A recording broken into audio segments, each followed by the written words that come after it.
Is your Google TV streamer 4K stuck on this boot screen, whether it's a frozen Google logo or an endless reboot? Good news, you can usually fix it at home. Here are 3 effective ways to troubleshoot a boot loop before seeking professional repair.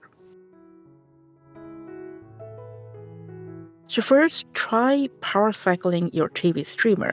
Unplug all the cables one after another from the streamer, including the power cable.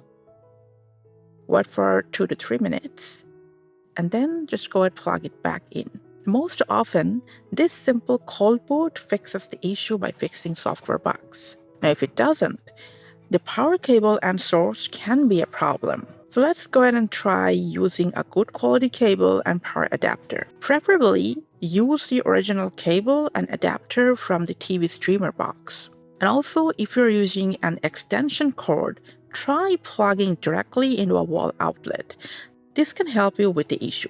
But if nothing else is working, as a last-ditch effort, you can hard reset your TV streamer using the reset button. But make sure this will erase everything on your streamer. Just grab your TV streamer box. You'll see this reset button at the back. Press and hold the button for 15 to 20 seconds until the factory data reset screen appears on your TV.